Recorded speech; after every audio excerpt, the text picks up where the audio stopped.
Hi everyone, I'm Chloe with Inland Cancer Now at the IU Simon Comprehensive Cancer Center.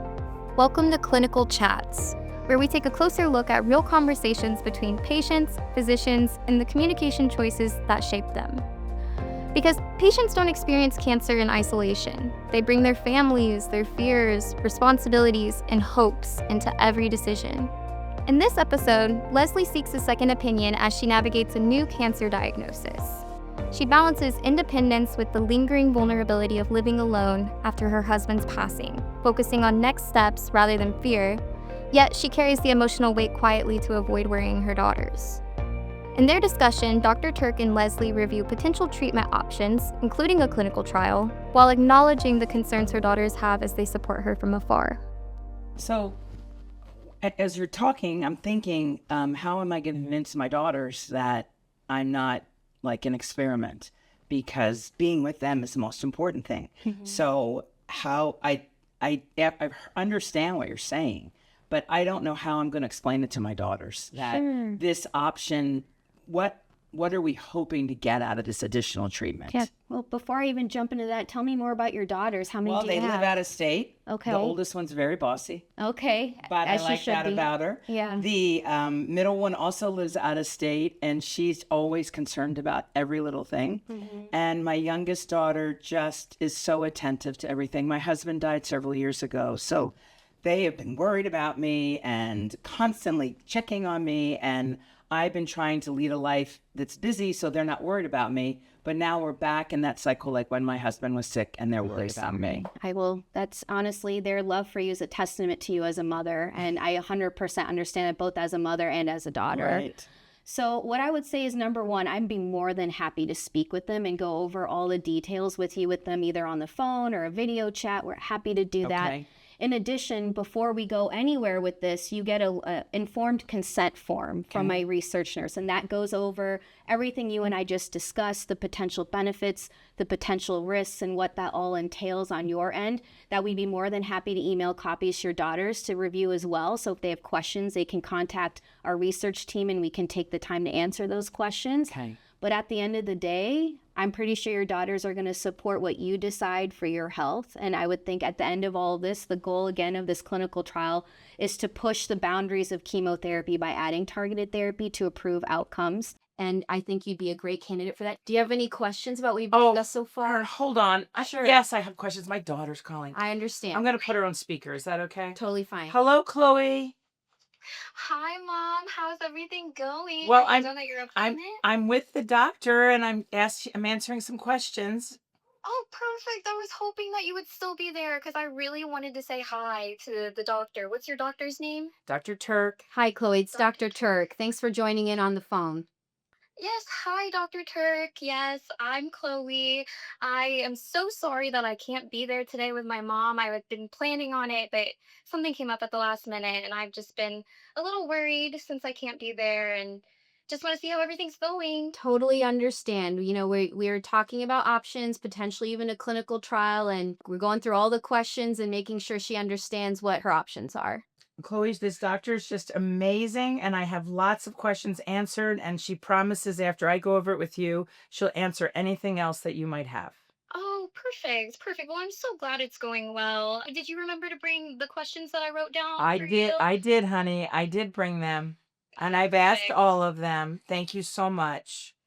Yes, I just, want to make sure that we know everything that we need to know so that we can make the best possible decision. I So, understand, honey. Okay, I'll call you as soon as I get out of the appointment, okay? okay, that sounds great. And Dr. Turk, it was so wonderful to speak with you. And thank you so much for taking the best care of my mom. I really appreciate it. Of course, it's a privilege to be involved in her care. All right, honey, I'll call you later. Care for the whole person. Did that voice on the phone sound familiar? Yes, that was me, and no, I'm not really Leslie's daughter. But in all seriousness, notice what happens when Dr. Turk asks about Leslie's daughters. She lights up. That moment isn't small, it's a signal. When physicians acknowledge the people who matter most to the patient, it builds trust faster than any lab result. Inviting loved ones into the visit, even virtually, helps patients feel supported and less alone in complex decisions. In Leslie's case, creating space for her daughter to call in allows everyone to share the same information, ask questions, and feel included. These small human gestures don't slow the visit down. They strengthen the relationship, improve understanding, and reinforce that the patient is being cared for as a whole person, not just a diagnosis. So that's my wonderful oldest bossy daughter. Oh. And we all need one in our lives. And she's amazing. She does a great job. And she's just worried. She lost her dad. She doesn't want to lose her mom. I 100%. So that's get really all it is. So And a testament to the human being that you've been to her. She loves you, and I get it. yeah, I am so appreciative of your time and the amount of information that you gave me. And I certainly want to speak about all this with my daughters. Yes. And, just go home and take a walk in the woods with my dogs and really think about all this. I Absolutely. mean, I definitely want a treatment that's going to give me the best options, but I also don't want to be, chained to illness just for the sake of living. I want to live quality. Quality is more important to me than anything right now. Thanks for watching Clinical Chats. Conversations like these help ensure that patients understand all of their options, including clinical trials, so they can make decisions that truly fit their lives. These conversations may feel challenging or uncomfortable, but are nonetheless important to have. After all, progress in cancer care doesn't just happen in the lab. It often starts with a good conversation. Today, Leslie helped us explore what these conversations can look like. I'll leave you with her to share a little more about her experience. So my husband was a physician here at IU for 35 years, did pancreatic biliary endoscopy, was one of the leading renowned researchers in that world, and was diagnosed with lung cancer in February 2020. So we were hit with this unbelievable diagnosis of metastatic lung cancer at 38 lesions in his brain, a few in his spine, but it was primary lung. He went on a targeted therapy, which he had never heard of. He did really amazing for 18 months. Everything shrunk. The brain tumors were almost gone.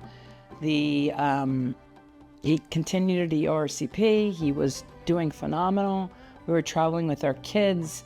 We were just he was leading a busy doctor life. Dr. Hannah had warned us that mutations mutate. That's what they do. When it came time that the mutations were uncontrollable and the side effects were greater than he thought, greater than what was happening, the conversation that we had with Dr. Hannah Stewart had about deciding to stop medicine was one of the most amazing conversations I've ever heard in my life. I mean, he talked to him plainly. My husband asked a lot of medical stuff. They asked a lot of spiritual questions. They asked a lot of big picture questions. They asked specifics.